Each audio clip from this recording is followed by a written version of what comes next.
welcome to Eagles 102.3 FM Abuja. Yes, we give you an audio-visual radio experience that you can count on any time, any day. We talk politics and current affairs, and let's get into it already. Well, it's been a conversation over time where quite a number of persons have been talking about the need for merit-based working systems for political parties in selecting those who represent, them for, or during elections. And over time too, even though unwritten, there's been some talk about rotational presidency where it should serve different regions of the country. But then it does seem as though recently there has been some calls by some persons, one very precisely or predominantly very visibly seen would be Sowore. Now Sowore is saying give everybody a chance, and he's faulting rotational presidency, right? That's what he's looking at, and he's faulting it. I mean, there's also been some political observers who over time have also said that rotational presidency as against presidency based on merit is debasing the country, is destroying the country, is not allowing for productivity. It's only going to be allowing for mediocrity.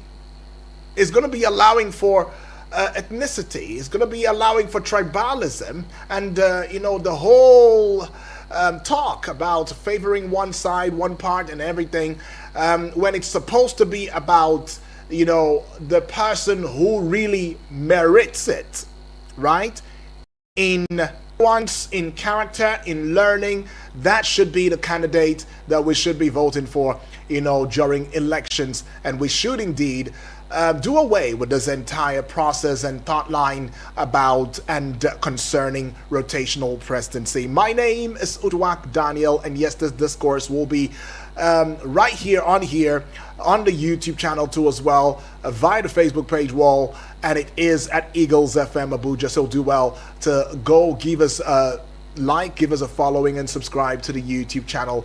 And now let's jump into it precisely, as we'll be having our guest, who is in the person of Sir Benedict Olalekan Agunboye. He's an information professional, policy and public affairs analyst. Do some analyzing, to this and throw weight behind the topical issue in discourse. So the debate over rotational presidency in Nigeria is as indeed sparked, as Nigerians from all walks of life, whether in Nigeria diaspora, have indeed waded into the discourse. And one of such Nigerian will be Omoyele Sowore, former presidential candidate and human rights activist, rejecting the idea. Sowore now believes that leaders should be chosen based on their competence and vision. Now, you might want to mark those words now, competency and being visionary. That's what he hinges it on, and not about their region or of origin.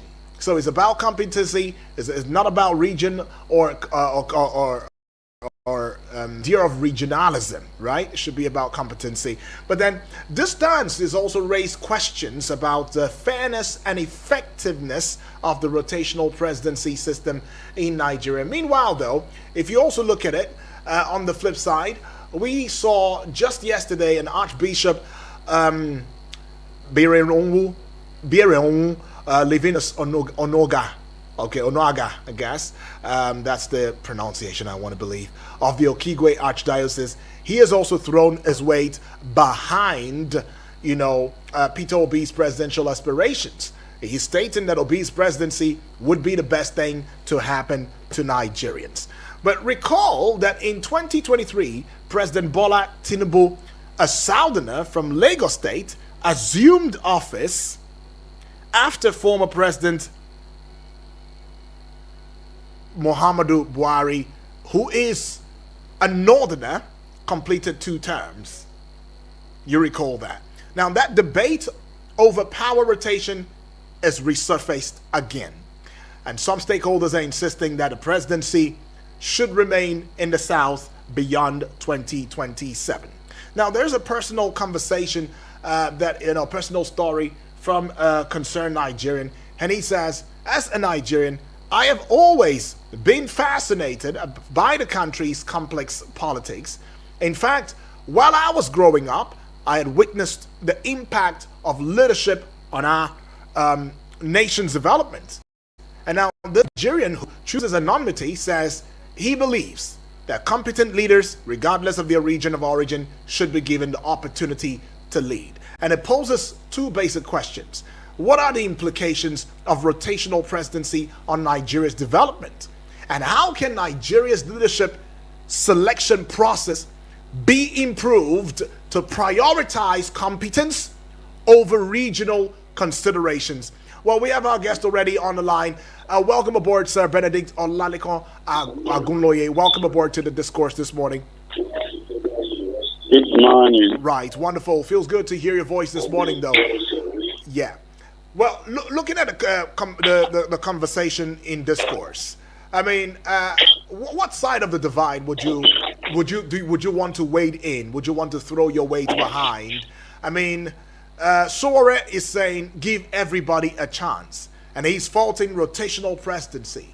And yet, in the spirit of fairness, in the spirit of equity, in the spirit of fair distribution and justice and legality and inclusivity, a number of political party bigwigs, as well as Nigerians too, have also shared a concern that, look, rotational presidency is the way forward. What would be your thoughts in this discourse, especially with regards to this? You see, if our concern is inclusivity, if our concern is better political participation, if our concern is having people give their best, I would say that we have no business running the presidential system. We should rather be a parliamentary people, because that's what our culture are. And that means that continually different people can represent their regions or their states or their constituency, as long as the people want them to continue to represent them, and their voices will be heard. So it's not going to be that you have to wait for 30 years, because if we say this is geopolitical zone, that means even if you are doing only five years per zone, you have to wait for 30 years before it comes back to your zone.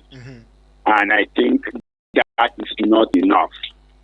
So basically, therefore, for me, and you know that constitutionally we have not sanctioned rotational presidency, and I don't see it going into our constitution in the nearest future.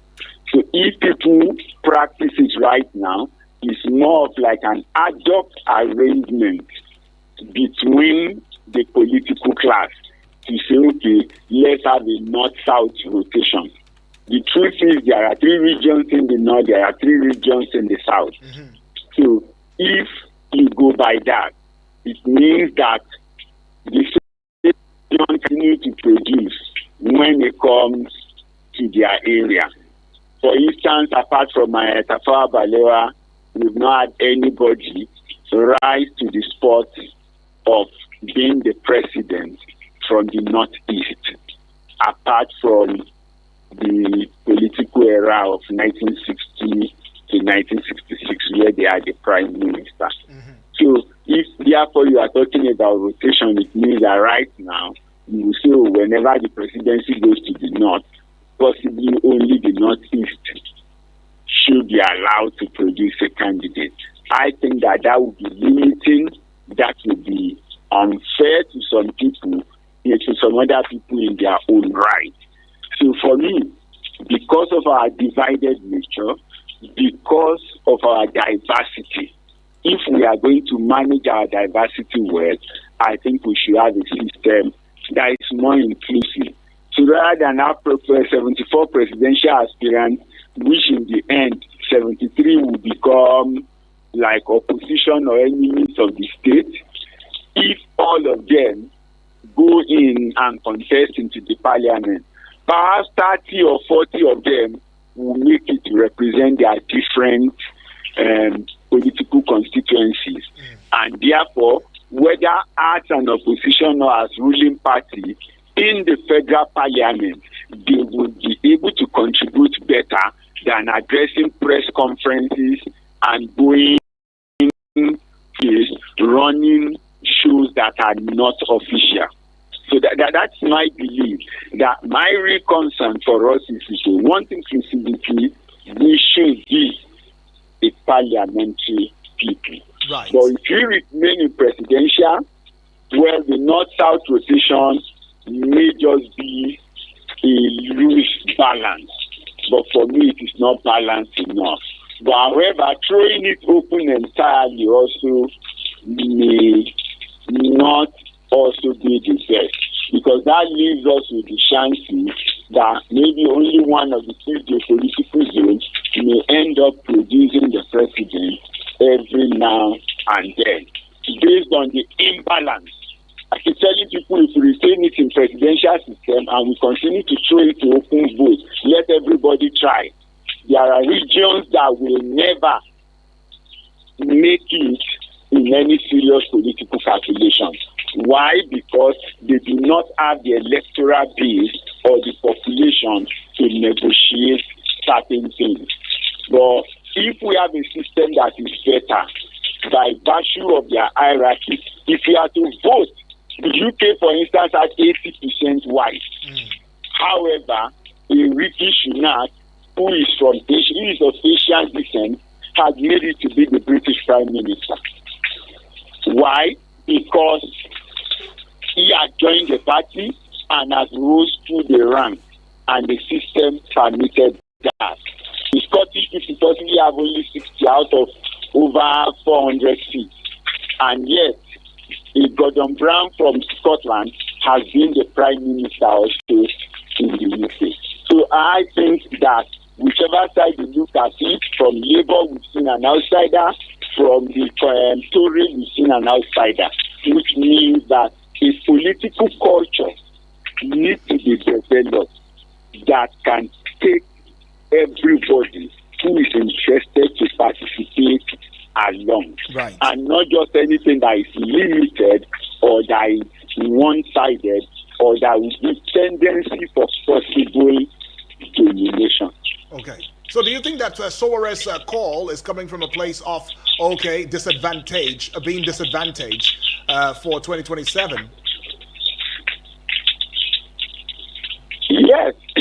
Well, for 2027, we've seen it already because of maybe the way it has run.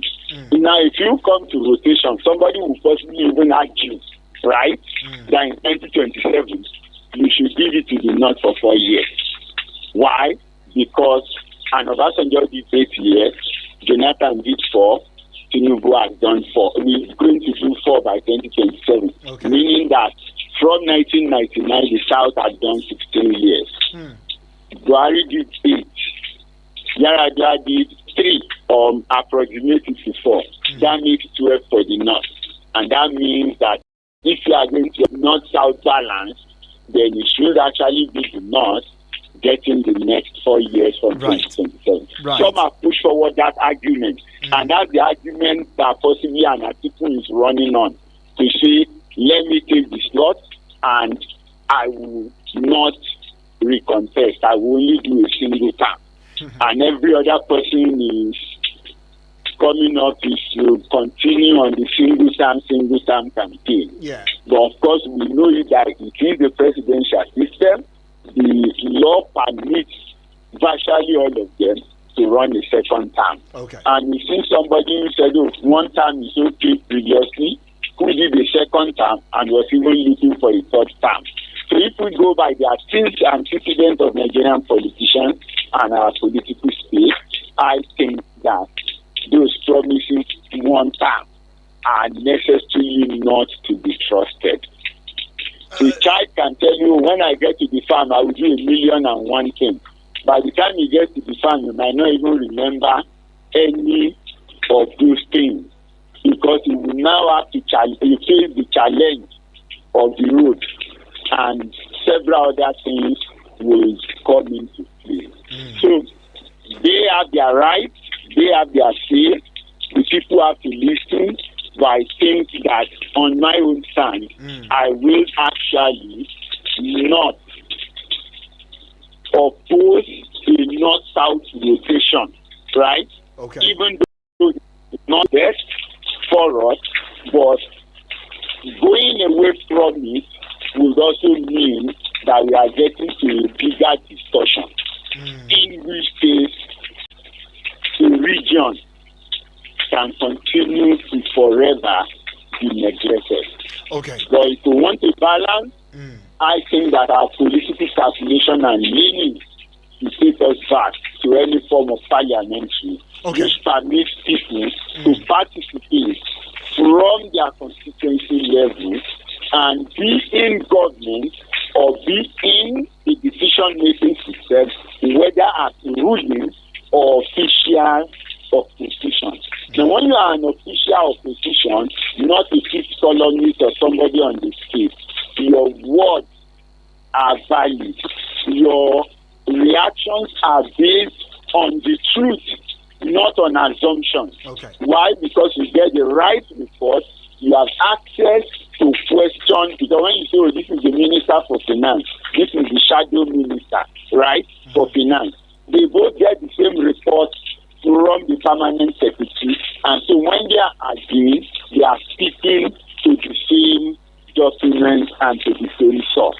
But as of today, I don't think an opposition leader can go to a permanent secretary and say, I want your official report. There is no provision for that. There is no room for that. So basically, we need to do better and better space for people to engage with the system, for practitioners to practice within and not just be outside throwing stones or making statements. Okay. You get people in the past who will say, oh, this is wrong, there is no subsidy, there is no this, there is no that. When they now get into government and they have access to the right information, they will begin to realize that some of the things they have assumed and have acted upon while they were outside government were actually untrue.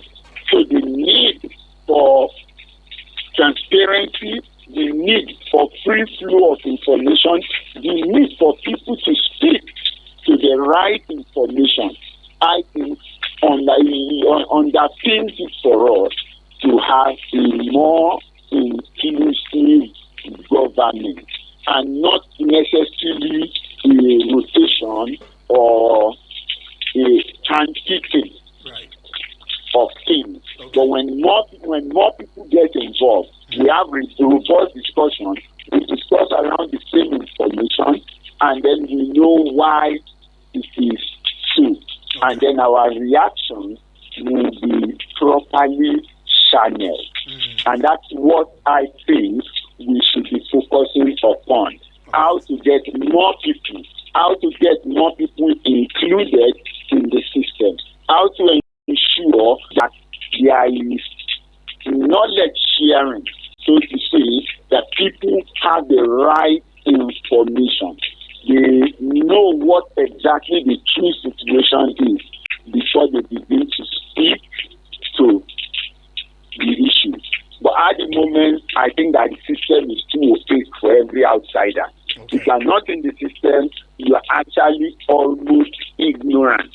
And a lot of times, your reactions and your basis for taking certain positions, you will realize are not very correct. Okay. And so in the long run, even when the tide change and you come into the system, you now begin to learn and realize that most of the things you have condemned and you have claimed, you are not appropriately informed about it. All right, let's just look into this discourse proper. But you want us all join the conversation.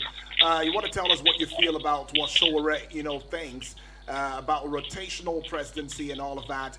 You might as well call us now via the number 09073 530044 09073530044. What do you think? I mean, should we be based on rotational presidency, Or should we look at the matter that concerns merits and look at the matters that concerns a system of governance or government that allows for accountability, transparency, and of course the type of system that should be able to curb corruption? Because if you ask an average Nigerian now, I don't think that there is anybody who is really about my people in the current dispensation now. Should it be my people? Should it not be my people? Yes, it might be a conversation, a larger conversation in the spectrum. But then again, when the poverty that is hitting us now, even with the recognition of international bodies as the UN and the rest, is hitting everybody. The hardship is hitting everybody.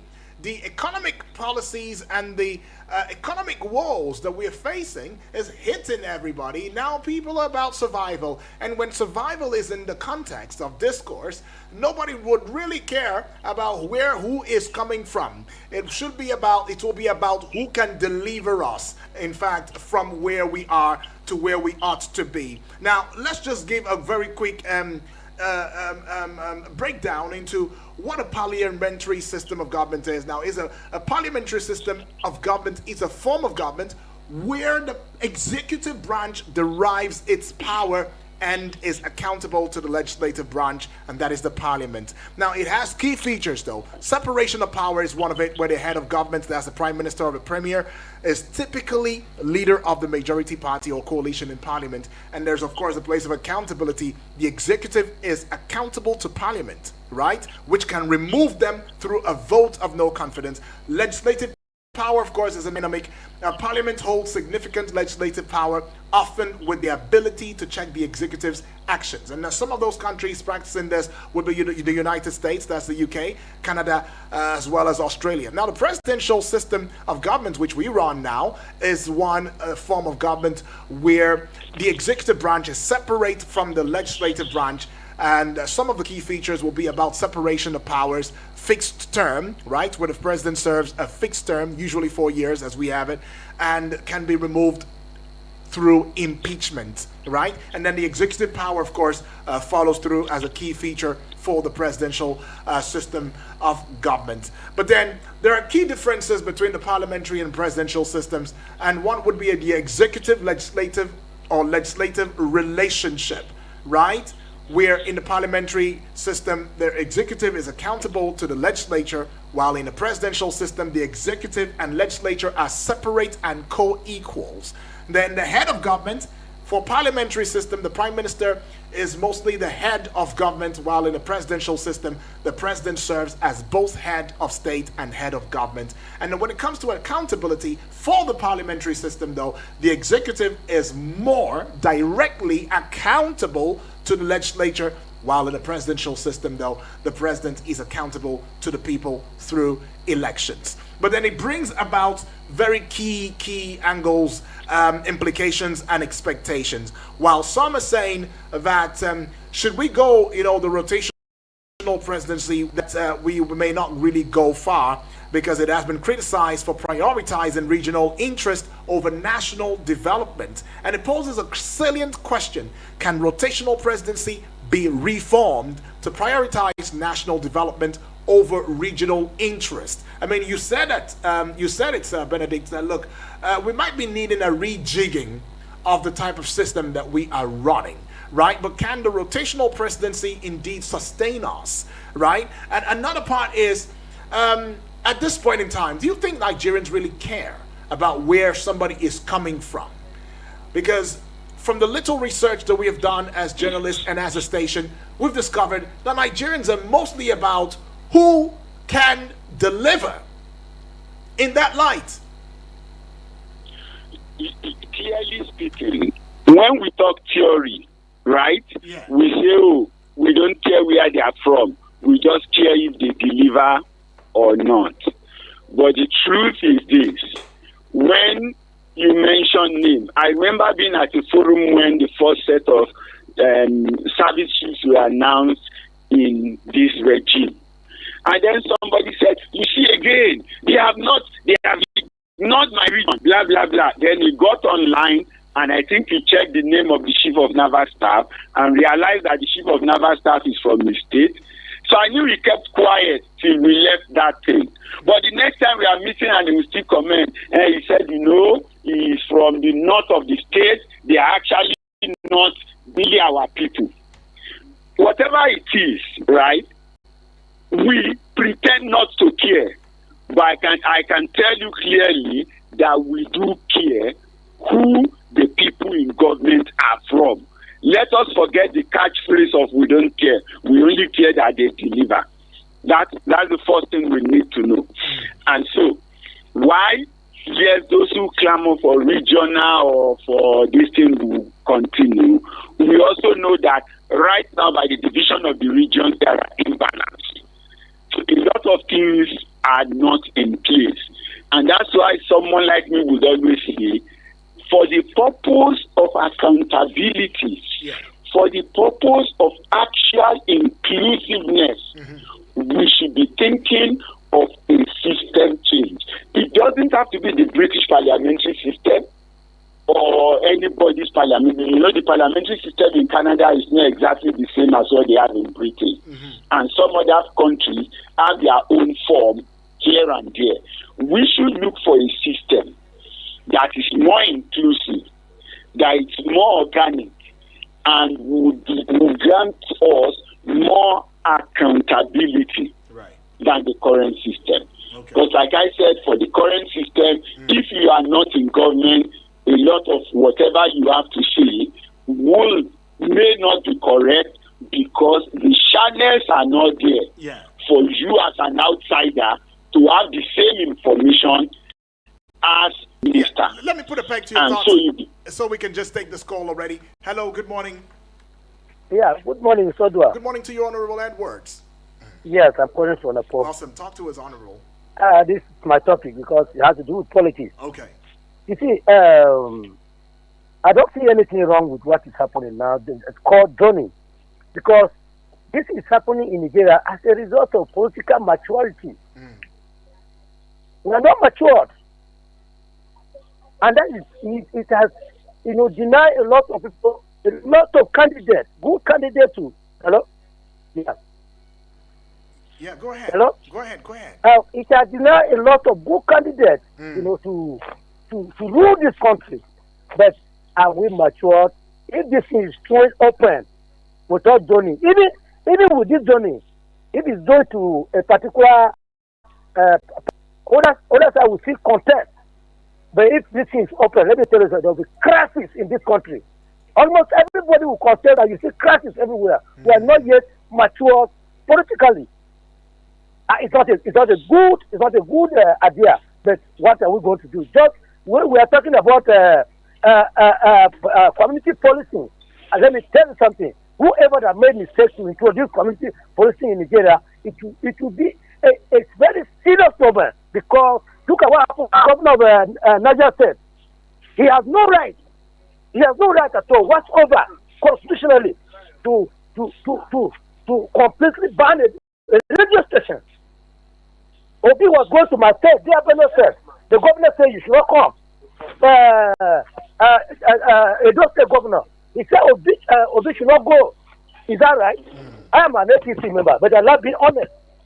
So we're not yet mature politically to do away with the zoning. Zoning must, for now, zoning must. We're gradually improving. Okay. So for now, let's practice zoning.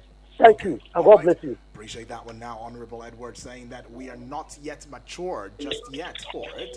It might be a sane argument, but then we are not ready for what will come next. Do you agree with him? Well, when you say political maturity, like I said, yes, we don't have a system that includes the people and that will represent the people so well. So that's why I said we need to look more at our political emergence and then relate it better with our cultural lineage. And that's why I would insist that when you check who we are, virtually every part of the country of the over 300 tribes and groups have one form of parliament, one form of representative system. It may not be exactly the same across board, but you are going to see the hierarchical system. You are going to see some form of promotional system, not necessarily rotational, right? Not necessarily rotational, but a process of emergence. Okay, you look at, in the Southwest, for instance, one of the towns where you never have crisis over who becomes the king is Ibadan. Why? Because you have a promotional system of a set of chiefs. I think 12 or 22 of them, right? So you know that you are in the system, you are contributing your quota, you are doing your things, and you realize that some of them, while they were in line towards the throne, some had become senators, some had become governor, some had joined the army. It didn't preclude them from doing other things. But they know that, okay, this is the order of ascendancy. When this king dies, this is who is next. And this is where you join the king. So those are the kind of people we are. In some other environment, they rule by clans. That, okay, these are the high chiefs. These are the district chiefs. This is the king, right? And then power is derived from the grassroots and it evolves in that order. And when you are negotiating, you are not negotiating as yourself, you are negotiating or discussing or making position on behalf of the people that you represent. And a lot of time, your decision resonates with them. But when you look at what we have today, the governors are emperors. Oh, yes, you say there should be separation of power. Is there any separation of power actually in the states? How many state assembly can act without external influence, contrary to the wishes and the desire of the governor? Before you even constitute the meeting, you will have seen an impeachment move. And you know, unlike the governor that is difficult to impeach, impeaching the speaker of the state assembly is a very easy matter. Right. And that we have seen it done, even though it's easy, sometimes the processes are even never followed. And the governors will end up having their way. But that wouldn't have been the case if the governor is first and foremost elected into that parliament, and then they are not inviting him to come and speak to them. He is sitting with them as a member of the parliament, right? And then he's sitting in the front row as the executive of the ruling party. So it's not like you are looking for how to ask questions or find out information. No.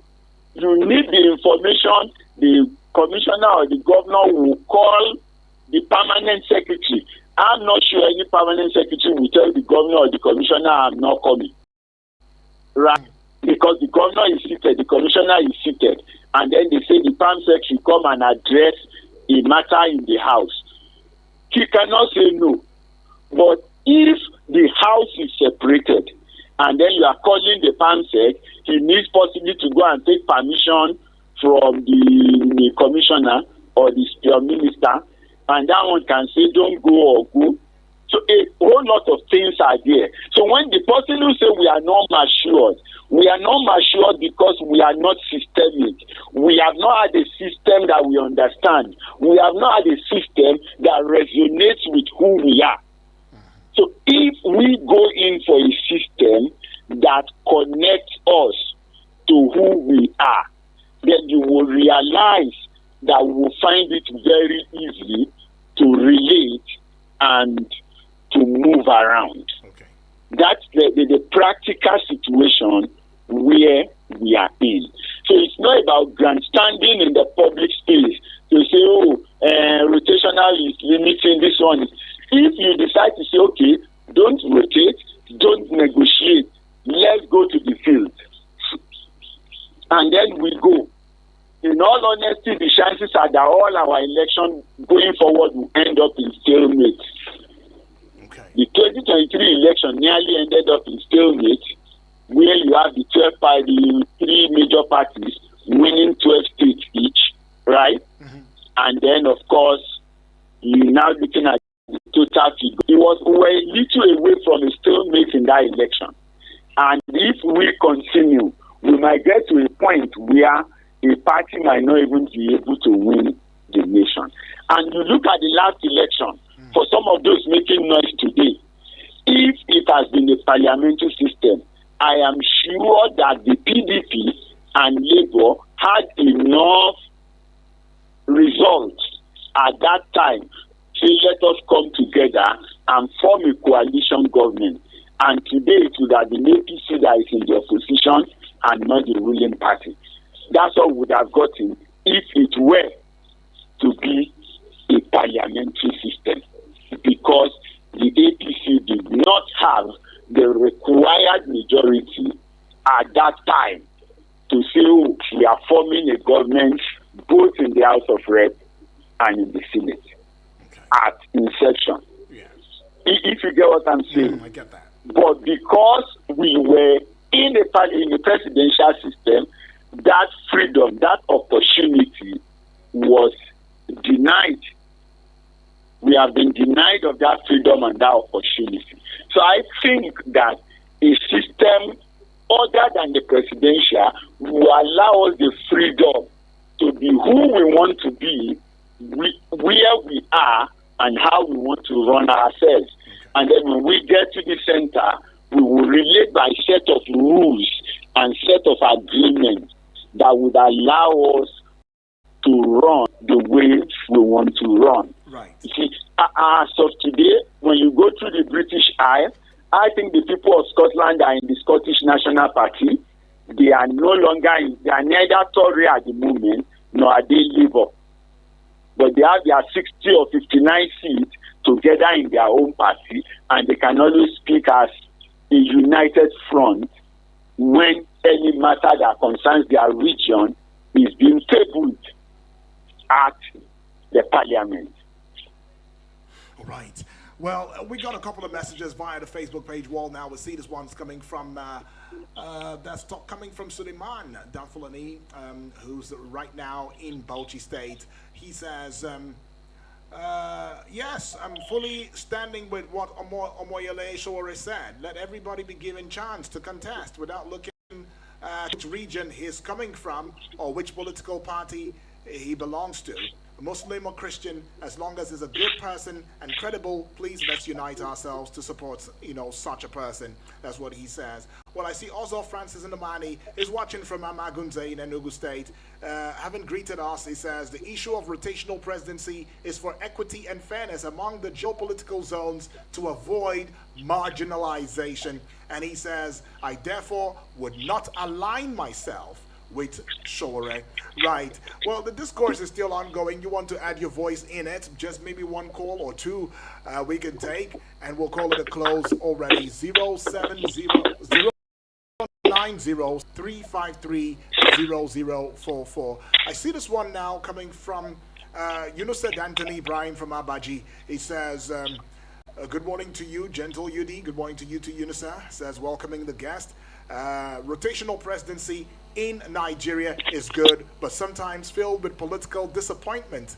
As soon as they get the mantle of leadership, they immediately change from the norms. In addition, there is no doubt a good leader can achieve the development of the nation within 4 years. Furthermore, national presidency is very important because it will pave way for unity, and also it will showcase to the notion for he who does not contribute anything for his region when in power. But it has to be based on reality. The candidates must be fair and unbiased. In conclusion, good candidates can also deliver irrespective of region he comes from. It depends on how sincere the candidate is. Taking this call here. Hello, good morning. Good morning. Yes, good morning, please. Yeah, I'm Ravi Umar Malukashi, calling from Kedu, industrial area of Abuja. All right. If you can, in 30 seconds, let's have your thoughts. Yeah, actually, I concur with what the middle speaker said. Okay. We should we need overhaul of the system. Okay. We only use the foreign system as a point of reference, but we should create our own system that is compatible with our environment. We could have regional vice presidents with some power as a president, equal to the present presidential system in the country. So let every region have their own vice president, and then we have a weak president maintaining certain institutions that will not cause chaos in the country. I think that is the best we can do to prosper the country, to make the country more inclusive politically and economically. So let the region contribute certain percentage of their revenue to maintain the central government for proper functioning. So there are a lot to say, but time will not permit to say everything, but I've just given an insight of what I thought, should be done, rather than going for president, thinking of where the president comes from. Okay. Whether he is from the north to south, east, yes, we should have like a regional, we should have a central president with weak power, and then we have regional vice president, whom all the governors and local government chairmen in that region operate under the vice president of that region. All right, thank you so much, Joe, all the way from me. Do appreciate your thoughts on this one. And yes, Sir Benedict, I mean, we can't go any further, but you've spoken extensively well, and we are looking at how this will play out for Sowore, and to as many Nigerians as share these thoughts, as Honorable Edward says, that we are not yet politically mature. And you also talked about, the type of system that allows for promotional, more promotion go a long way, in making things right. Thank you for your thoughts. Thank you for your voice. Thank you for your time. And we look forward to having more conversation with you in the coming days. Yeah. All right. We'll be hearing what the family members have got to say. Yeah. And like I said, of course, Sowore by now has run for the president like three times, I want to believe. And he has not been able to win a single local government.